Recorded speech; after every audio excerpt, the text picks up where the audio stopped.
Astaghfirullah. Bismillahirrahmanirrahim. Assalamualaikum warahmatullahi wabarakatuh. Alhamdulillah wassalatu wassalamu ala Rasulillah wa ala alihi wa sahbihi wa mawalah wa la hawla wa la quwata illa billahi wa ba'du. Qala Allahu azza wa jalla ya ayyuhalladzina amanu taqullaha haqqa tuqatih wa la tamutunna illa wa antum muslimun. Wa qala sallallahu alaihi wa ala alihi wasallam man salaka tariqan yaltamisu fihi ilma sahhalallahu bihi tariqan ilal jannah. Ma'asyiral muslimin yang dimuliakan Allah Subhanahu wa taala. Alhamdulillah, di pagi hari ini Allah Subhanahu wa taala masih memberikan nikmat kepada kita sehingga kita bisa duduk bermajlis ilmu walaupun lewat media. Dan kita bersyukur kepada Allah Subhanahu wa taala atas nikmat Allah Subhanahu wa taala yang begitu banyak yang Allah karuniakan kepada kita, terutama nikmat iman, nikmat Islam, nikmat sunnah, dan juga nikmat bisa bertalabul ilmi di pagi hari ini. Ma'asyiral muslimin yang dimuliakan Allah Subhanahu wa taala, di pagi hari ini insyaallah kita akan melanjutkan kajian kita, masih membahas tentang qasasul anbiya, dan kita akan meneruskan kajian kita semalam bicara tentang kisah Nabi Allah Dawud alaihi salatu wassalam.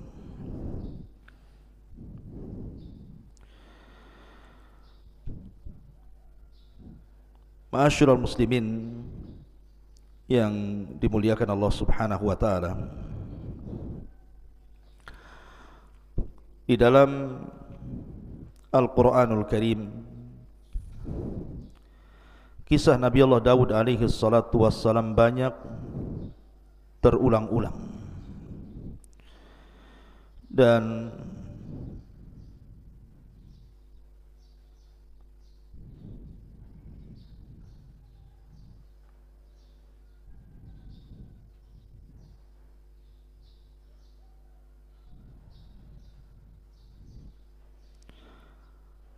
afwan, ada gangguan teknis.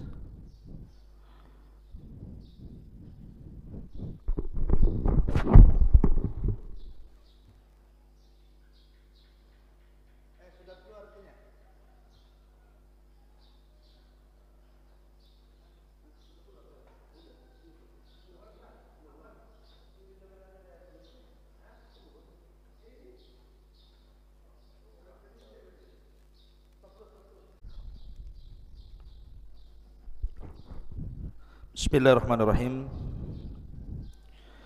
Assalamualaikum warahmatullahi wabarakatuh. Alhamdulillah wassalatu wassalamu ala Rasulillah wa ala alihi wa sahbihi wa mawalah wa la hawla wa la quwata illa billahi wa ba'du. Qala Allahu azza wa jalla ya ayyuhalladzina amanu taqullaha haqqa tuqatih wa la tamutunna illa wa antum muslimun. Wa qala sallallahu alaihi wasallam man salaka tariqan yaltamisu fihi ilma sahhalallahu lahu tariqan bihi ilal jannah. Ma'asyiral muslimin yang dimuliakan Allah Subhanahu wa taala, alhamdulillah di pagi hari ini kita bisa kembali melanjutkan kajian kita yang tertunda semalam tentang qasasul anbiya, qissatu Nabiyillahi Dawud alaihi salatu wassalam. Nabi Dawud alaihi salatu wassalam adalah nabi yang Allah subhanahu wa ta'ala karuniakan banyak keutamaan, terutama dari nabi-nabi Bani Israel. Karena satu-satunya nabi dan yang pertama dari kalangan nabi Bani Israel yang Allah subhanahu wa ta'ala berikan dua karunia yang sangat besar. Karunia dari langit dan karunia dari bumi. Adapun karunia dari langit, Allah subhanahu wa ta'ala wahyukan kepada Nabi Allah Dawud untuk menjadi seorang nabi. Dan ini keutamaan yang luar biasa, diangkatnya beliau menjadi seorang nabi. Adapun dari bumi, maka Allah subhanahu wa ta'ala angkat beliau menjadi raja. Padahal ma'ruf tradisi Bani Israel bahwa kalau dia seorang raja maka mesti keturunan Yahuda, dan kalau dia seorang nabi maka dia mesti keturunan Lawa. Akan tapi Nabi Daud alaihi salatu wassalam menggabungkan dua keistimewaan ini, nabi plus raja.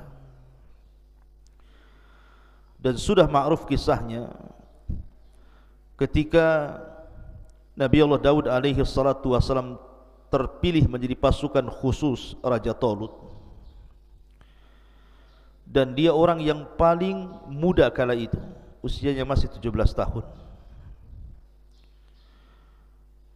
Tetapi Allah subhanahu wa ta'ala memberikan karunia kepada siapa yang dikehendaki. Dari seluruh tentara Talut yang mampu atau berhasil membunuh Raja Zalim, Raja Jalut, adalah Nabi Allah Dawud, dan ketika itu belum diangkat menjadi nabi.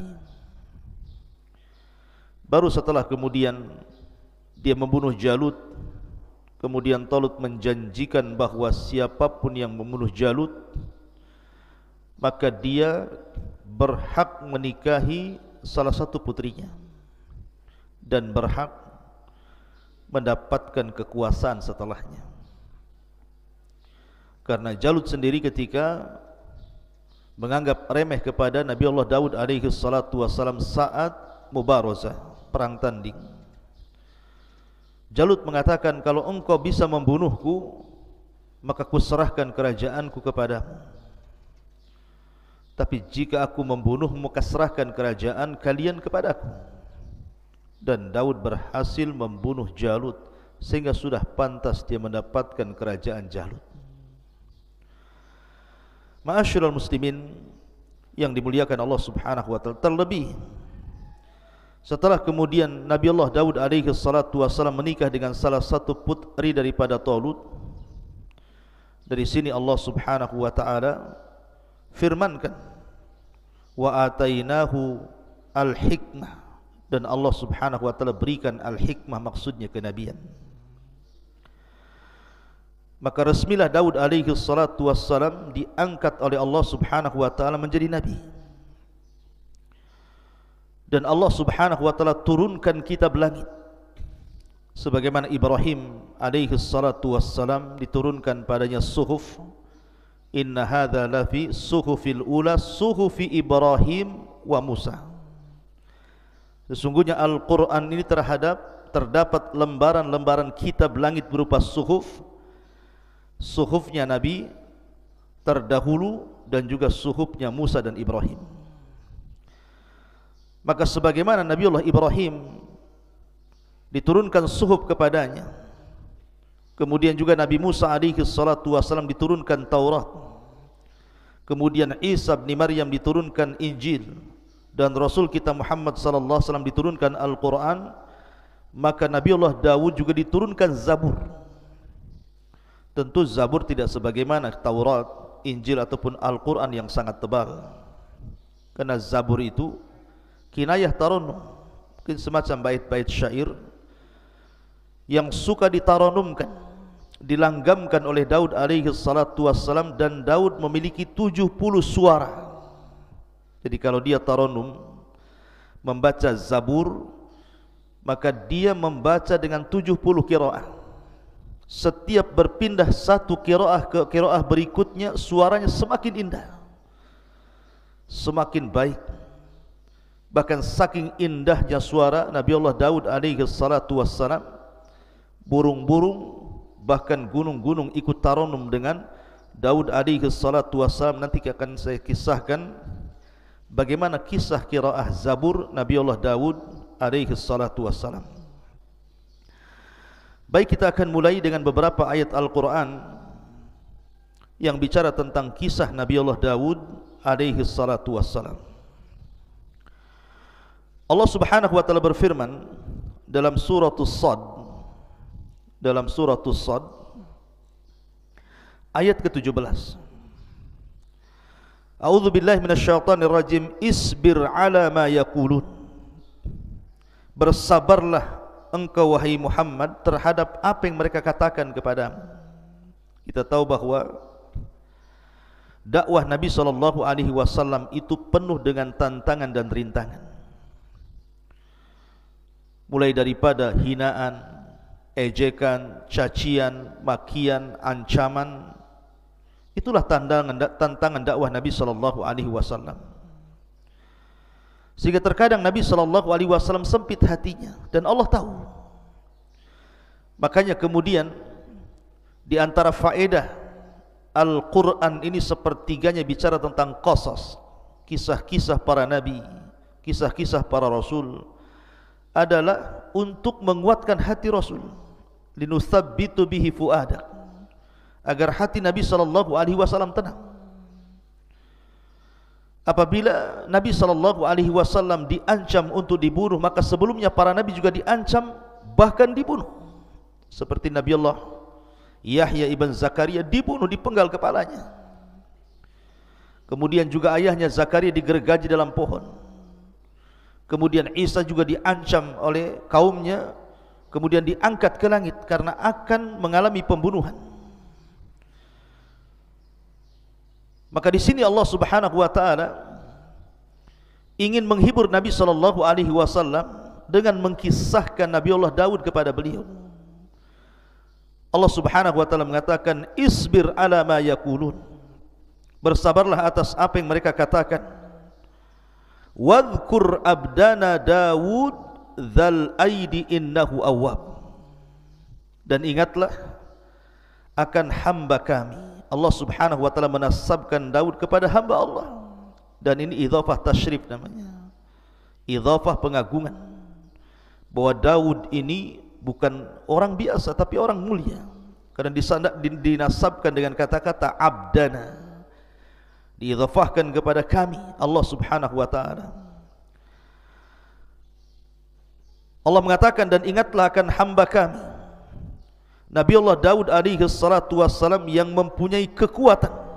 Sungguh dia hamba yang sangat taat kepada Allah Azza wa Jalla.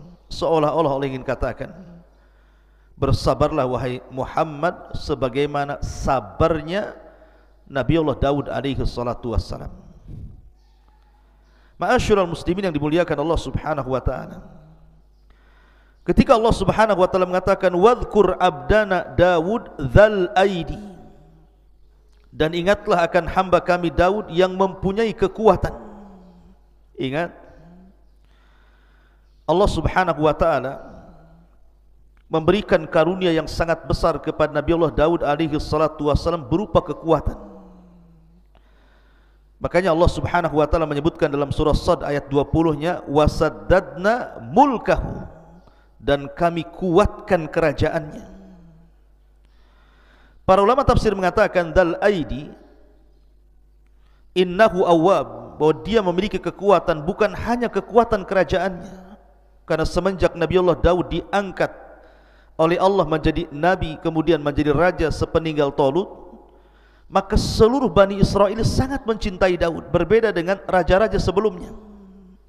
Terkadang Bani Israel mereka melakukan pemberontakan, atau kepada para nabi sebelumnya terkadang mereka membunuh para nabi, mendustakan para nabi. Tapi tidak bagi Daud alaihi salatu wassalam. Seluruh Bani Israel suka dengan Daud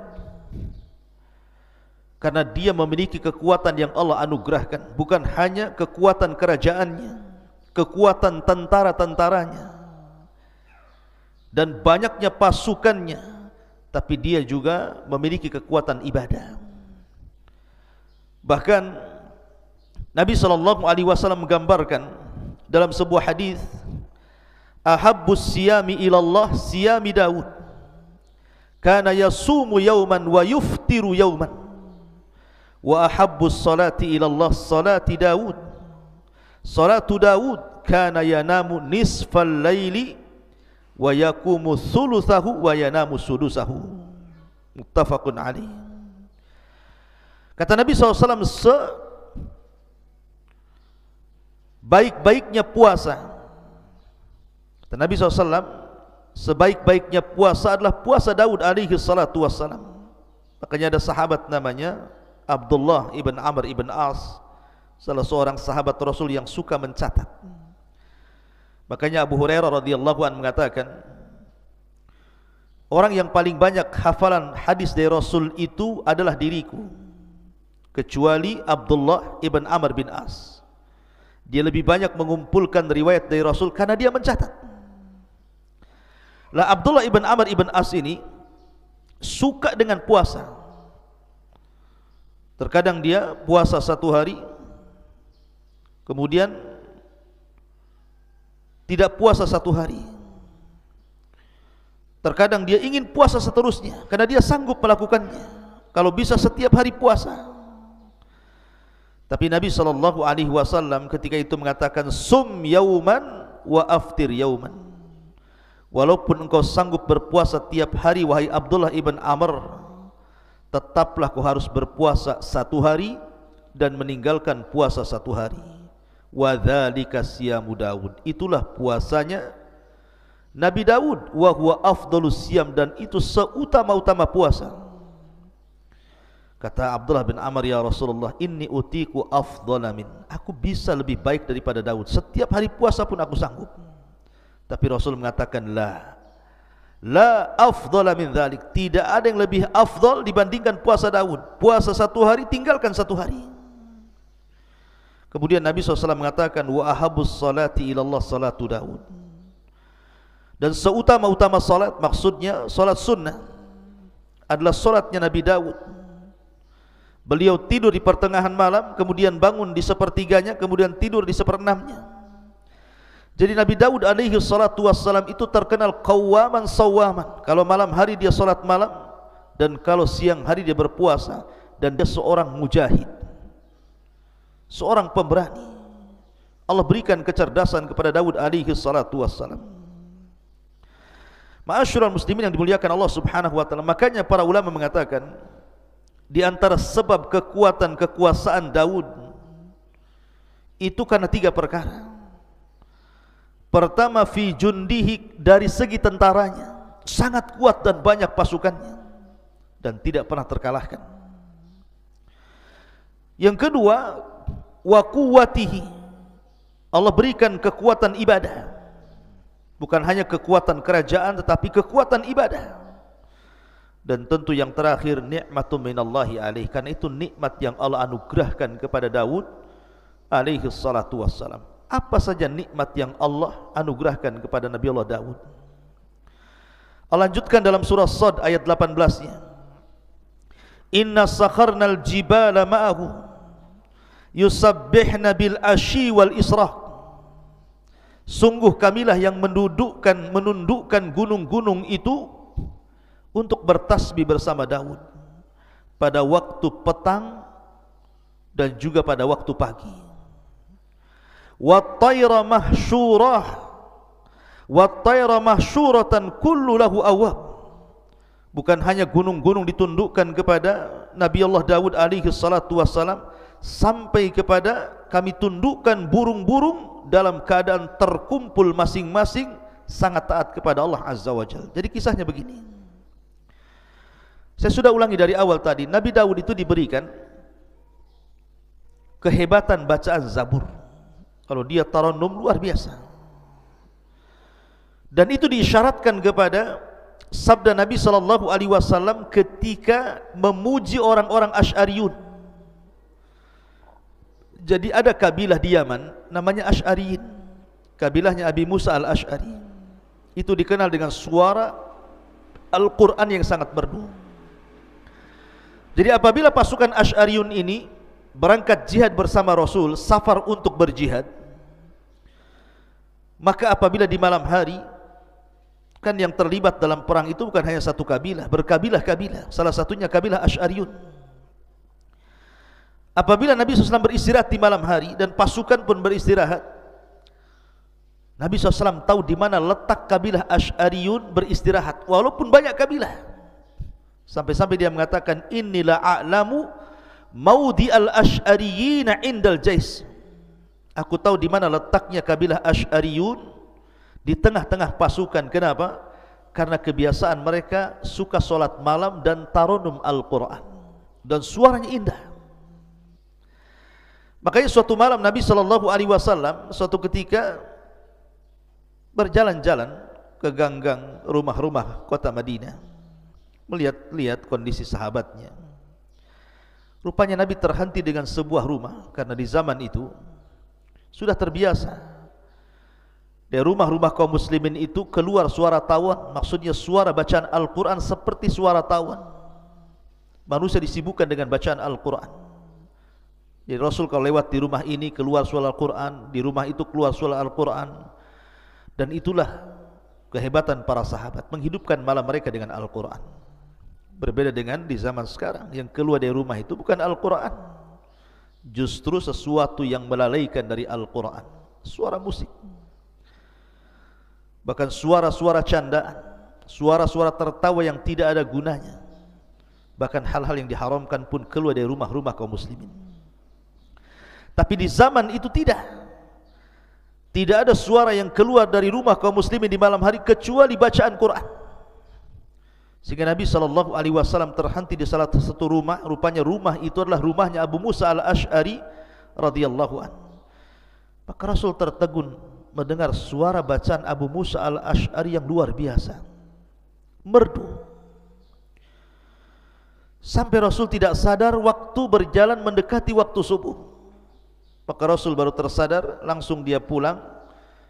Kemudian persiapan sholat subuh. Setelah sholat subuh, dia panggil Abi Musa al-Asy'ari radhiyallahu anhu dan mengatakan, Ya Aba Musa, semalam aku terhenti di samping rumahmu dan aku mendengar suara Al-Quranmu yang begitu menakjubkan dan indah.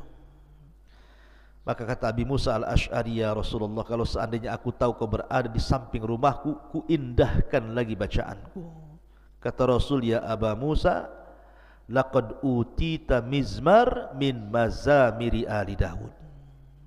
Wahai Aba Musa, Allah sudah anugerahkan kepadamu suara indah seperti suara Daud dan keluarganya ketika tarannum Zabur. Saking indahnya. Dan saya katakan Daud memiliki 70 suara. Setiap satu suara berpindah ke suara berikutnya, maka suara itu jauh lebih indah dibandingkan suara sebelumnya. Sampai-sampai Allah gambarkan dalam surah As-Sad ayat 18-19 ini, ketika Nabi Allah Daud tarannum Zabur, maka burung-burung akan datang dari mana-mana, kemudian akan bernaung di atap rumahnya, di atap istananya. Mereka ikut bersiul, ikut melanggamkan seperti yang dilanggamkan Zabur oleh Daud alaihi salatu wassalam. Anda bisa bayangkan, apabila suara burung saja 2-3 ekor bersiul itu sudah bising itu. Tapi ini burung-burung dari mana-mana bersiul mengikuti tarannumnya Zabur yang dibacakan Daud alaihi salatu wassalam, sehingga membuat cemburu gunung-gunung. Seolah-olah gunung mengatakan, engkau izinkan burung-burung ikut tarannum bersama Daud, izinkan aku juga ya Rabb. tarannum dengan Zabur yang dibacakan Daud alaihi salatu wassalam. Akhirnya Allah Subhanahu wa taala izinkan, akhirnya gunung pun bersuara. Karena ulama tafsir mengatakan bahwa tasbihnya gunung dan juga burung-burung itu ala zahiriha, dibawa kepada zahir Al-Quran. Jadi betul-betul bersuara. Dari sini ada kisah Israiliyat. Ketika sudah terlampau ramai suara burung, suara gunung, sehingga suara Daud otomatis mengecil. Karena suara burung saja sudah, kalau sudah berkicau itu melebihi suara manusia. Maka Daud mengadu kepada Allah Azza wa Jalla, ya Rabb, kalau aku tarannum Zabur sementara suara burung begitu bisingnya, suara gunung juga sama, bagaimana kau bisa mendengar suara Zabur yang kubacakan untukmu? Maka dari situ kemudian Allah mengutus Jibril alaihi salatu wassalam, kemudian membawa Nabi Allah Daud ke dalam sebuah lubang ke dasar bumi. Sesampainya kemudian masuk ke dalam lubang ke dasar bumi itu, maka Jibril kemudian mengambil sebuah batu yang retak. Tiba-tiba batu itu dibelah, rupanya ada ulat di situ. Kata Jibril alaihi salatu wassalam, ya Daud, fasma mada yaqulu dud, dengarkan apa yang diucapkan oleh dud itu, maksudnya oleh ulat di dalam pecahan batu itu. Rupanya Daud mendekatkan telinganya, rupanya dia sedang bertasbih kepada Allah Azza wa Jalla. Kata Jibril, lihat, ini ulat di dasar bumi bertasbih, Allah mendengarnya. Apalagi engkau berada di atas bumi, tentu Allah lebih mendengarnya. Walaupun suara-suara burung dan gunung itu mereka pun bersuara melebihi suaramu. Tapi ini kisah Israiliyat. Ma'asyiral muslimin yang dimuliakan Allah Subhanahu wa taala, intinya bahwa Allah anugerahkan kepada Daud suara yang sangat indah, luar biasa. Dan ketika suara Nabi Allah Daud itu mempengaruhi suara burung, mempengaruhi gunung, menunjukkan bahwa bacaan ayat-ayat Allah itu memiliki pengaruh kuat kepada manusia. Makanya kita lihat Nabi SAW itu bukan hanya membaca Al-Quran, tetapi juga rindu mendengarkan bacaan Al-Quran orang lain. Suatu ketika Nabi SAW memanggil Abdullah ibn Mas'ud yang kunyahnya Ibnu Ummi Abdin. Suaranya juga indah, bahkan pernah disejajarkan dengan suara Jibril ketika Rasul pulang dari safar bersama Abu Bakar dan Umar, kemudian mendengar suara Abdullah ibn Mas'ud membaca Al-Quran. Kata Nabi SAW, ya Aba Bakrin wa ya Umar, wahai Abu Bakar dan Umar, man arada an yasma'al Qur'ana ghaddan tariyan falyasma' ala qiraati Ummi Abdin. Wahai Abu Bakar, wahai Umar, kalau engkau ingin mendengarkan bagaimana Al-Quran itu turun kepadaku, ketika Jibril membaca Quran kepadaku, maka perdengarkan suara Ibnu Ummi Abdin, maksudnya Abdullah ibn Mas'ud. Jadi Rasul memanggil Abdullah ibn Mas'ud dan mengatakan, Iqra alayya al-Quran, wahai Abdullah bin Mas'ud, tolonglah bacakan untukku Al-Quran. Kata Abdullah bin Mas'ud, ya Rasulullah, a'aqra'u alayka wal Qur'anu unzila ilaik? Rasul, bagaimana mungkin aku membacakan Al-Quran kepadamu sementara Quran itu turun kepadamu? Tapi Rasul mengatakan, Iqra, baca saja. Faqara'a, maka dia pun membaca suratul Nisa sampai kepada ayat, wa kaifa idza ji'na min kulli ummatin bisyahid wa ji'na bika ala haula'i syahida. Bagaimana kalau seandainya setiap umat itu memerlukan saksi dan engkau saksi bagi umat-umat itu?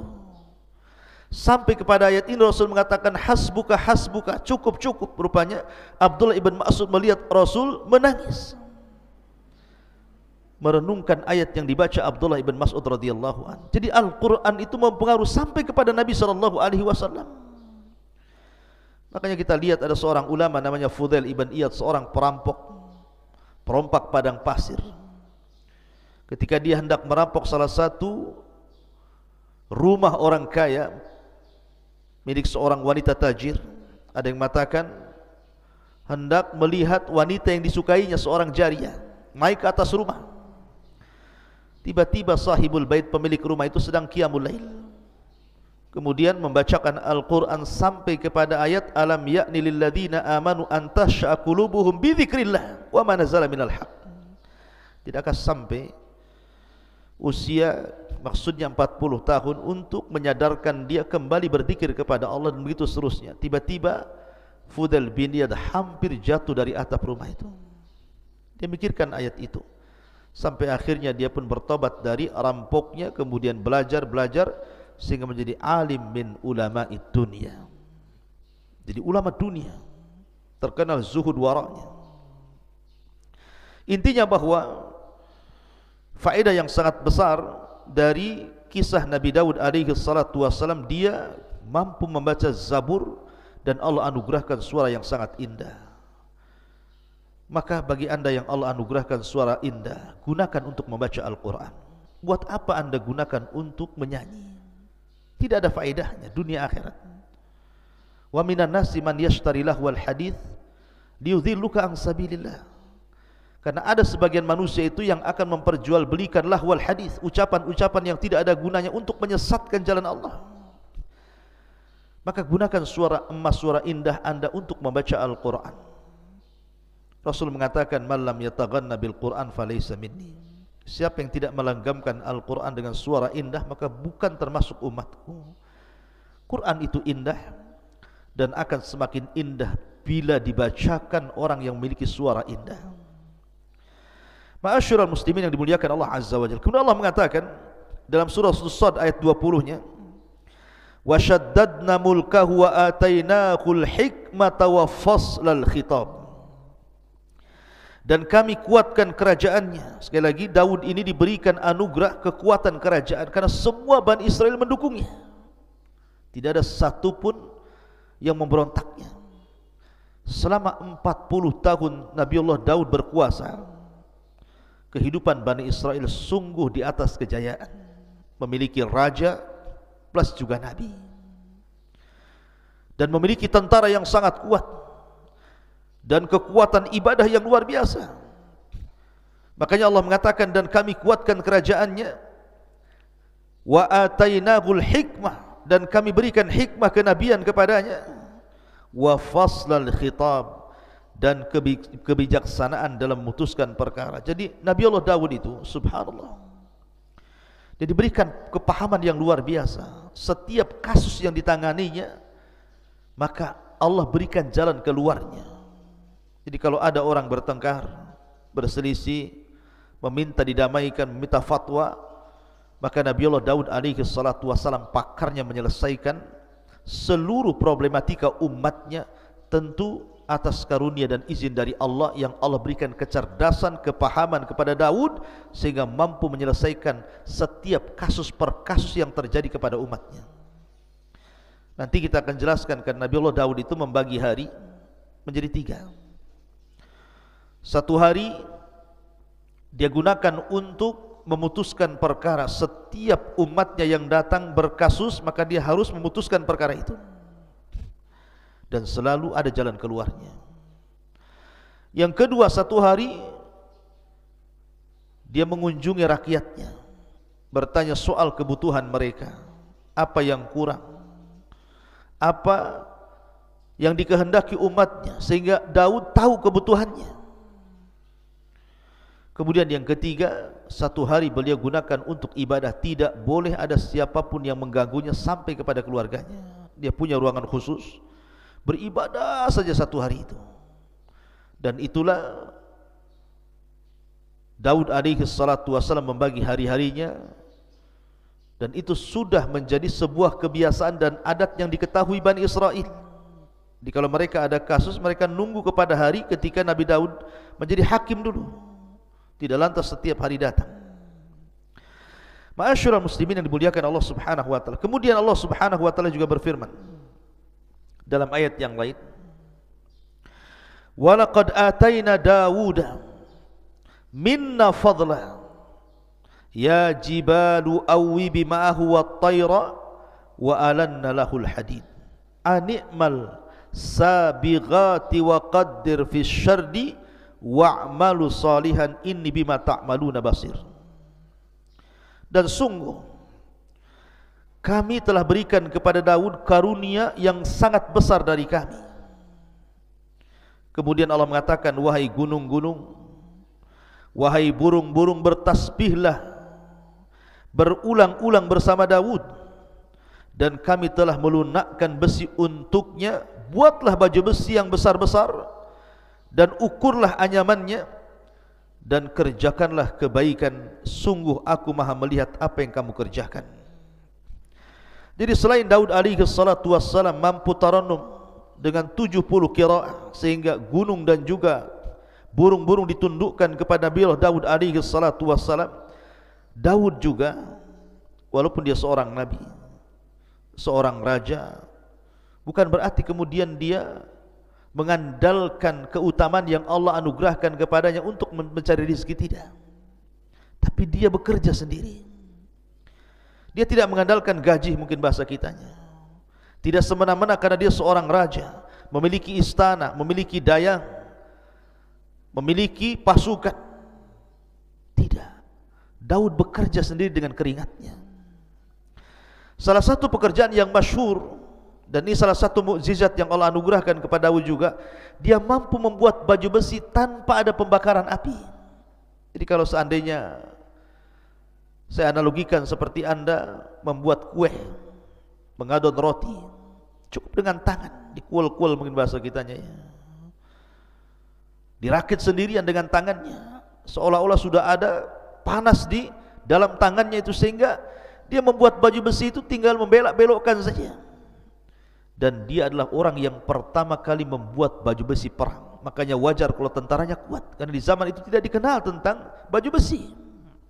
Dialah yang mencetus pertama pembuatan baju besi dengan mukjizat dari Allah Subhanahu wa taala, mampu merangkai baju besi tanpa harus dibakar. Cukup kemudian dirakit dengan tangannya, dan baju besinya sangat indah, sangat kokoh. Dia walaupun besi tetapi ringan dipakai. Dan itu keutamaan Nabi Allah Daud, dan itu bagian daripada mukjizat yang Allah anugerahkan selain daripada faslul khitab tadi. Dan ini juga pelajaran bagi anak-anak muda. Terkadang banyak orang-orang yang kemudian kuliah tinggi-tinggi dengan harapan setelah selesai kuliah langsung menjadi direktur perusahaan, owner perusahaan. Ya, terkadang ada orang yang seperti itu. Tapi terkadang Allah uji setelah dia kuliah tinggi-tinggi, rupanya pengangguran, malas. Dia malu untuk bekerja, umpamanya ngojek kah, driver apa gitu kan, atau bangunan, atau mungkin jualan kecil-kecilan. Alasannya, saya sudah sarjana, sudah S3 pun, tak mungkinlah saya bekerja seperti kalian yang tidak sekolah. Subhanallah. Daud alaihi salatu wassalam ini jauh lebih mulia dibandingkan Anda. Dia seorang raja, memiliki istana, dayang-dayang, kekuatan, kekayaan. Bahkan dia seorang ahli ibadah yang tidak pernah meninggalkan puasa dan tidak pernah meninggalkan qiyamul lail. Tapi dia juga bekerja. Makanya terkadang ada orang-orang yang malas sehingga menjadi peminta-minta. Kita lihat di lampu merah itu, terkadang kita melihat orangnya kuat, kekar, masih muda, kerjanya minta-minta. Lihatlah bagaimana Nabi Allah Daud mengajarkan kepada kita, walaupun dia seorang nabi, seorang raja, dilimpahkan karunia yang banyak, tetap saja dia bekerja dengan amalan tangannya. Makanya Nabi SAW bersabda, ma akala ahadun ta'aman qad khairan min an ya'kula min amali yadihi, wa anna Nabi Allah Daud kana ya'kulu min amali yadihi. Tidaklah seseorang itu memakan sebuah makanan yang jauh lebih baik dibandingkan makan itu hasil jerih payah tangannya. Dan sesungguhnya Nabi Allah Daud, beliau memakan dari hasil tangannya. Ma'asyiral muslimin yang dimuliakan Allah Azza wa Jalla, maka dari sini mengisyaratkan bahwa Nabi Daud alaihi salatu wassalam beramal sendirian, bahkan dilebihkan dari para nabi. Dan kebiasaan para nabi juga, mereka bekerja. Ibrahim alaihi salatu wassalam, dia jual baju. Dia membeli baju di pasar, di tempat lain, kemudian dijual di tempat lain. Itu Ibrahim Khalilur Rahman, pemimpin ataupun Abul Anbiya, bapaknya para nabi, bekerja. Zakaria Najjar. Mungkin bahasa kita Najjar itu semacam ya pembuat kayu. Ini zaman sekarang ini mebel gitu ya. Itulah pekerjaannya Nabi Zakaria alaihi salatu wassalam. Bahkan Rasul tidak malu-malu untuk menjadi ra'il ghanam, penggembala kambing milik tuan Arab. Dan begitulah para nabi mengajarkan kepada kita agar kita bekerja dan bekerja mencari yang baik dan halal. Kulu min tayyibati ma razaqnakum. Ma'asyiral muslimin yang dimuliakan Allah Subhanahu wa taala. Kemudian kalau kita melihat bagaimana keistimewaan Nabi Allah Daud alaihi salatu wassalam, juga Allah Subhanahu wa taala berfirman di dalam Al-Qur'anul Karim, "Walaqad atayna Dawuda wa Sulaiman ilma wa qala alhamdulillahi alladhi faddalana ala katsiri min ibadinal mu'minin." Dalam surah An-Naml ayat 15 Allah katakan, dan sungguh kami berikan kepada Daud dan Sulaiman ilmu yang banyak. Kemudian keduanya pun bersyukur kepada dan mengatakan, alhamdulillah, segala puja dan puji hanya milik Allah yang telah mengaruniakan kepada kami dibandingkan kebanyakan dari hamba-hambamu yang beriman. Bersyukur. Jadi Daud dan juga Sulaiman mengajarkan kepada kita, nikmat apapun yang Allah anugerahkan kepada kita itu datang dari Allah. Bersyukurlah kepada Allah Azza wa Jalla akan nikmat itu. Aku itu nikmat dari Allah. Jangan seperti Qarun, yang awalnya dia seorang pembaca Taurat hebat, memiliki suara indah membaca Taurat. Qarun itu orang yang dekat dengan Nabi Musa, ahli ibadah. Awalnya dia baik. Ketika dia baru dianugerahkan rizki oleh Allah Azza wa Jalla, dia masih mau sedekah, bayar zakat. Tapi setelah Allah anugerahkan kekayaan yang begitu besar kepada Qarun, dia pun sombong dan mengatakan, innama utitu min ilmin indi, kekayaan ini datang dariku, bukan dari Allah, karena kecerdasanku. Mungkin bahasa kitanya, karena saya sudah kuliah tinggi-tinggi, kalau saya sekarang kaya, jadi manajer, jadi owner perusahaan, wajar itu karena kecerdasanku. Dia lupa bahwa yang berikan rizki itu Allah Subhanahu wa ta'ala. Akui itu nikmat dari Allah. Bersyukur dengan cara mengeluarkan rizki Allah itu kepada sesuatu di jalan Allah. Karena banyak orang-orang itu yang mencari rizki dengan cara halal, tetapi kemudian diinfakkan dengan cara yang haram. Harta anda akan ditanya di hadapan Allah, min aina iktasabahu wa fima anfaqahu. Kemana? Dari mana kau hasilkan harta itu, kemana kau belanjakan? Semua akan ditanya. Maka di sini pelajaran yang sangat berharga dari Nabi Allah Daud dan juga Sulaiman putranya, beliau memuji Allah Subhanahu wa taala, alhamdulillah. Makanya Nabi Allah Sulaiman alaihi salatu wassalam diberikan anugerah kekayaan yang mungkin jauh lebih hebat dibandingkan ayahnya, tapi dia mengatakan, hadza min fadli rabbi, ini semua karunia Allah, liyabluwani aashkuru an akfur. Sengaja Allah menguji diriku, kata Sulaiman, apakah aku akan menjadi hamba Allah yang bersyukur ataukah menjadi hamba Allah yang kufur. Karena bagaimanapun kekayaan itu difirmankan Allah Azza wa Jalla, kalla innal insana la yatgha an ra'ahu stagna. Betapa banyak orang-orang yang kemudian melampaui batas dalam hidupnya ketika Allah berikan kecukupan kepadanya. Na'udzubillah. Ma'asyiral muslimin yang dimuliakan Allah Subhanahu wa taala, ketika para ulama memberikan catatan bahwa dalam surah An-Naml ayat 15 ini, walaqad atayna Dawuda wa Sulaimana ilma wa qala alhamdulillahilladzi faddalana ala katsiri min ibadihil mu'minin, dan sungguh kami telah berikan kepada Daud dan juga Sulaiman ilmu yang banyak. Kemudian keduanya memuji Allah dan mengatakan, segala puja dan puji hanya milik Allah yang telah melebihkan kami dari kebanyakan hamba-hamba Allah yang beriman.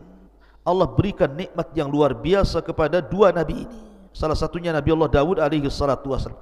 Apa saja nikmat yang Allah anugerahkan kepada Nabi Allah Daud alaihi salatu wassalam? Yang pertama, al-quwwah al-ilmiyah, kekuatan pengetahuan yang cerdas. Makanya Allah mengatakan dalam surah Al-Baqarah ayat 251, wa 'allamnahu wa 'allamahu mimma yasha. Dan Allah ajarkan pengetahuan kepada siapa dari hambanya sesuai dengan kehendaknya. Ma'asyiral muslimin yang dimuliakan Allah Azza wa Jalla, dan Nabi Allah Daud diberikan pengetahuan yang luar biasa, kepahaman, kecerdasan yang luar biasa. Yang kedua, al-quwatul badaniyah. Dia dianugerahkan kekuatan badan, kekuatan fisik, sehingga tadi bisa membuat baju besi dengan tanpa ada pembakaran. Cukup dengan tangannya saja dirangkai sedemikian rupa, akhirnya menjadi baju besi. Dan Allah katakan dalam surah Saba ayat 10, wa alanna lahul hadid, dan Allah lembutkan besi kepada Daud alaihi salatu wasallam, dan itu bentuk kekuatan fisik beliau. Kemudian yang ketiga, quwatul mulki bitaskhiril asbabil madiyati wal ma'nawiyati liuqawi mulkahu min kathratil junud wa husni sirati wal adli wal fasli fil khusumat. Kekuatan kerajaan dengan berbagai macam sebabnya, sehingga dengan kecerdasannya dan kekuatan fisiknya akhirnya kuat kerajaannya, dicintai oleh Bani Israel. Dia mampu mengelola kerajaan begitu baik, tentaranya kuat, dan dia memiliki akhlak yang sangat mulia dan dicintai rakyatnya. Dia seorang yang adil dalam memberikan keputusan, dan dia paham bagaimana cara menyelesaikan sebuah urusan permasalahan problematika yang dihadapi umatnya.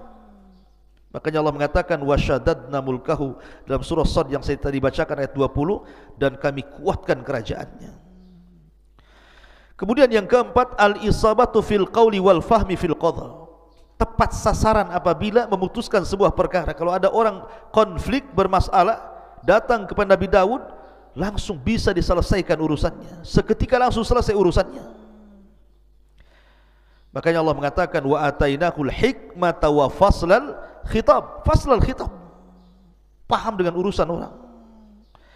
Kemudian yang nomor 5, al manzilatul aliyatu indallah.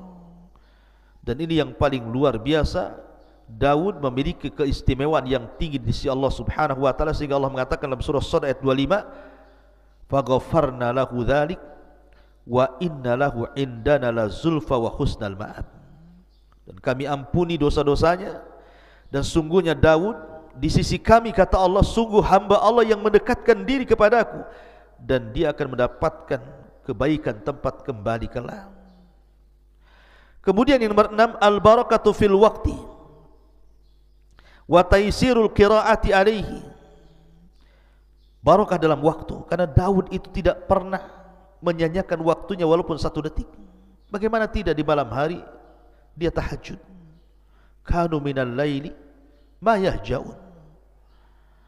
Jadi Daud itu menghidupkan setiap malamnya, dan begitulah adatul anbiya, kebiasaan para nabi. Lihat Rasulullah SAW sampai diwajibkan qiyamul lail bagi dia, sehingga di masa tuanya kaki-kaki Rasul pecah-pecah, sehingga Aisyah radhiyallahu anha mengatakan, ya Rasulullah, kau sudah sepuh, sudahlah kerjakan yang wajib-wajib, tinggalkan yang sunnah-sunnah.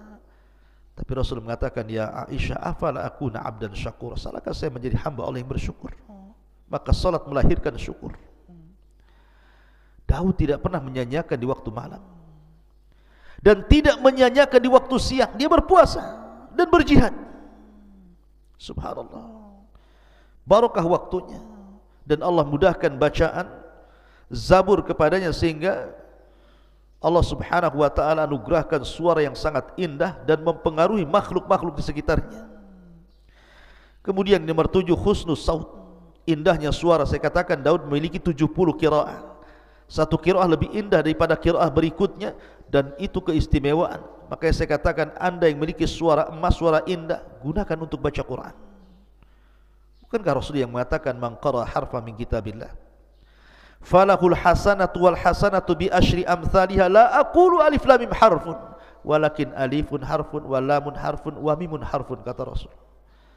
Saya membaca 1 huruf, siapa yang membaca 1 huruf dalam Al-Quran, maka dia dapat 1 kebaikan yang dilipat gandakan 10 kali lipat kebaikan. Aku tidak katakan alif lam mim 1 huruf, tapi alif 1 huruf, lam 1 huruf, mim 1 huruf. Anda bisa bayangkan, baca surah Al-Fatihah saja Kalau satu huruf 10 kebaikan, berapa kebaikan yang anda akan dapati dari baca Al-Quran itu? Ma'asyiral muslimin yang dimuliakan Allah subhanahu wa ta'ala, adapun beberapa kisah yang terkait dengan Nabi Allah Daud alaihi salatu wassalam disebutkan dalam riwayat Abi Hurairah radhiyallahu anhu. Jadi ketika Allah subhanahu wa ta'ala menciptakan Adam alaihi salatu wassalam, kemudian meniupkan ruh, kemudian dia pun bersin, kemudian Allah mengajarkan untuk membaca Alhamdulillah, kemudian Allah jawab yarhamukallah, kemudian Allah mengatakan idhab ila ulaikal malaika, wahai Adam, temui para malaikat yang ada di hadapanmu, ucapkan kepada mereka assalamualaikum. Maka Adam pun kemudian datang kepada para malaikat mengucapkan assalamualaikum, dan malaikat menjawab waalaikumsalam warahmatullahi wabarakatuh. Kemudian Adam kembali kepada Allah dan mengatakan inna hadhihi tahiyyatuka wa tahiyyatu ummatika ya Adam. Inilah salam penghormatan kepadamu dan salam penghormatan bagi umatmu. Makanya Nabi juga memerintahkan untuk menyebarkan salam, karena itu bagian daripada merekatkan hati. Kata Nabi SAW, absus salam bainakum, sebarkan salam di antara kalian. Maka setelah itu kemudian Allah subhanahu wa ta'ala mengusap punggung Nabi Adam alaihi salatu wassalam, kemudian Adam diperlihatkan keturunannya. Maka ketika Adam kemudian melihat keturunannya, dilihatnya ada satu orang dari turunan Adam alaihi salatu wassalam memiliki cahaya di dahinya, dan itu sangat menakjubkan Adam alaihi salatu wassalam. Kenapa orang ini bercahaya? Dan siapa dia? Akhirnya kemudian Adam mengatakan, ya Rabb, man hadha, siapa orang itu? Dari turunanku yang bercahaya itu siapa? Maka Allah mengatakan, hadha ibnuka Daud, itu turunanmu, namanya Daud alaihi salatu wassalam. Qad kutibat lahu umru arba'ina sana, Allah sudah catat dia hanya punya umur 40 tahun saja. Ketika mendengar usianya pendek, sementara Adam sudah takjub dengan Daud alaihi salatu wassalam, dia mengatakan, ya Rabb, zid fi umri, zid fi umri, tambahkan usianya. Maksudnya, ambil usiaku, tambahkan usianya. Kalau memang dia hanya usianya 40 tahun, tambahkan 60 lagi, genapkan menjadi 100 tahun usianya, biar dia agak panjang sedikit. Akhirnya kemudian ditakdirkan Daud pun diberikan usia Adam 60 tahun sehingga genap menjadi 100 tahun. Di saat Adam sudah berusia 940 tahun, artinya sudah waktunya dia wafat, datang malakul maut, dan Adam sudah sepuh. Ketika malakul maut hendak mencabut ruhnya Adam, Adam lupa bahwa usia dia sudah diberikan 60 tahun kepada Daud, sehingga dia tidak mau dicabut nyawanya, dan tetap mengatakan, bukankah usiaku 1000 tahun? Tunggulah 60 tahun lagi, katanya. Malaikat maut mengingatkan, bukankah usiamu sudah diberikan kepada anak cucumu Daud alaihi salatu wassalam? Adam lupa. Makanya dari situlah manusia disebut al-insan, diambil dari kata nisyan, lupa. Karena Adam lupa, maka lupa ini pun berlaku kepada setiap turunan Adam, maka kita disebut insan. Tapi lihat di sini ada hubung kait antara Nabi Allah Adam alaihi salatu wassalam dengan Nabi Allah Daud, karena keistimewaan Daud sampai Adam menyisihkan usianya 60 tahun untuk Nabi Allah Daud alaihi salatu wassalam. Ma'asyiral muslimin yang dimuliakan Allah subhanahu wa ta'ala. Kemudian kisah yang kedua, ketika Nabi Daud alaihi salatu wassalam, kita tahu bahwa Nabi SAW bersabda dalam hadis, masih dari hadis Abu Hurairah radhiyallahu anhu yang terdapat dalam Musnad Imam Ahmad. Jadi Daud itu memiliki kecemburuan yang luar biasa dalam ibadah. Jadi kalau seandainya dia keluar, idza kharaja, kalau dia keluar, ughliqat al-abwab falam yadkhul ala ahlihi ahad. Kalau dia keluar, dia tutup ruangan khusus, sampai keluarganya pun tidak boleh masuk ke ruangan itu sampai dia kembali. Jadi suatu ketika dia keluar, zata yaumin wa ghallaqatid dar, dan dia pun menutup ruangannya khusus itu, tidak boleh ada yang masuk sampai keluarganya. Kemudian fa'aqbalat imra'atuhu, tiba-tiba kemudian salah satu istrinya melihat pintu rumah yang sudah ditutup oleh Nabi Daud alaihi salatu wasallam tiba-tiba terbuka. Rupanya kata Nabi, fa'ida rajulun qa'imun wastaddar, tiba-tiba ada seorang laki-laki yang berdiri di tengah-tengah ruangan itu. Faqalat liman fil bait, siapa orang yang di rumah itu? Min aina dakhal, dari mana dia masuk? Padahal pintunya tertutup rapat. Akhirnya kemudian Nabi Daud alaihi salatu wassalam pun datang. Dia melihat ada seorang laki-laki. Kemudian Daud mengatakan, man antas, siapa kamu, berani sekali kau masuk ke ruanganku ini? Maka orang ini mengatakan, ana alladhi ahabul muluk wala yamtani'u minni syai'un, saya adalah malaikat yang paling ditakuti dan tidak ada yang mampu menghalangi aku sedikit pun. Faqala Daud, anta, maksudnya apakah kamu malakul maut? Maka dia mengatakan, ya, saya malakul maut. Fa marhaban bi amrillah, maka dia pun mengatakan, selamat datang, kalau ini memang perintah Allah Subhanahu wa taala, maka aku sudah siap. Akhirnya kemudian dia pun dicabut rohnya di tempat itu. Ma'asyiral muslimin yang dimuliakan Allah Subhanahu wa taala. Kemudian kisah yang lain, Nabi Allah Daud alaihi salatu wassalam dan seorang wanita atau dua orang wanita. Jadi ada kisah dua orang wanita, dua-duanya punya bayi, dan itu disebutkan dalam Sahih Bukhari dan Muslim dari Abu Hurairah radhiyallahu an, bainama imra'atani ma'ahuma ibnahuma ja'a dhi'bu fa dhahaba bibnin ihdahuma. Jadi dua orang wanita ini dua-duanya punya bayi, mandi di sebuah sungai. Bayi diletakkan begitu saja. Datanglah serigala kemudian memakan salah satu dari bayi itu. Lah dua saudari ini akhirnya saling mengklaim bahwa bayi yang masih hidup adalah bayinya. Kata adiknya, ini bayi saya. Kata kakaknya, ini bayi saya. Akhirnya keduanya menghadap Nabi Allah Daud alaihi salatu wassalam. Lah kakak yang tertuanya mengatakan kepada Daud bahwa ini bayi saya, kemudian dia berhujjah. Sehingga Daud terpengaruh dengan ucapan wanita itu dan mengatakan, kalau begitu bayi ini milikmu. Yang adiknya menangis.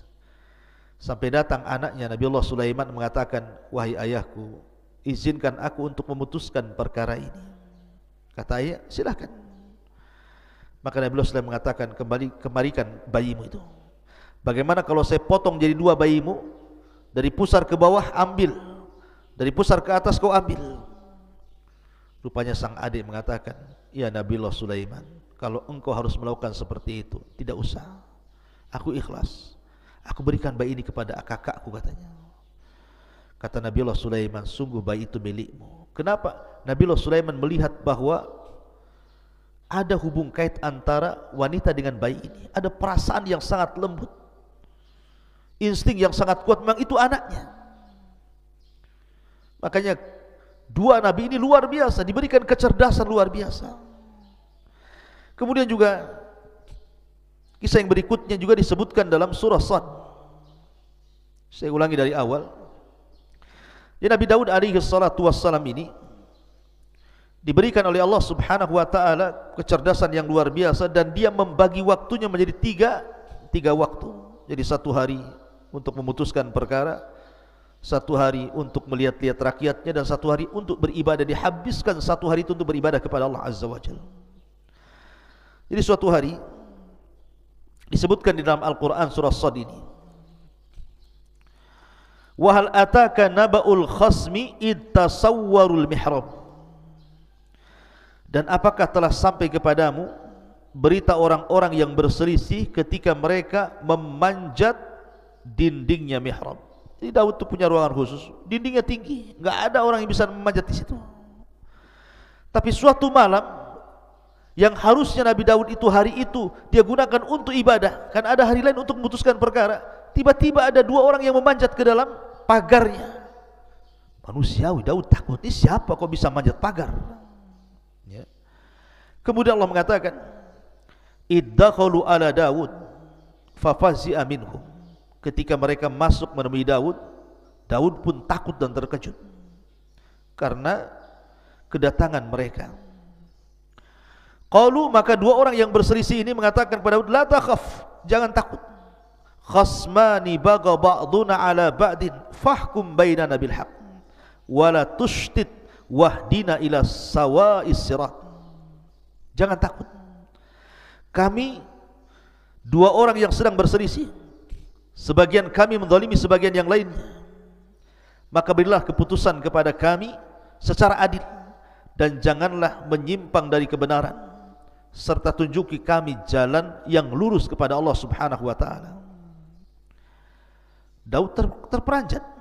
Kata Daud, ya sudah, apa masalah? Kemudian yang salah satu ini dari dua orang yang berselisih, yang satu diam saja, tapi yang satu bicara terus. Inna hadza akhi, ini saudaraku. Lahu tis'un wa tis'una na'ja. Dia mempunyai 99 ekor dari kambing betina. Waliya na'jatun wahid, dan aku hanya mempunyai seekor kambing betina saja. Faqala aqfilniha wa azzani fil khitab. Lalu dia berkata, serahkanlah kambingmu itu kepadaku, dan dia mengalahkan aku dalam perdebatan. Qala laqad dhalamaka bisu'ali na'jatika ila ni'aji. Daud berkata, sungguh dia telah berbuat zalim kepadamu dengan meminta kambingmu itu untuk ditambahkan kepada kambingnya.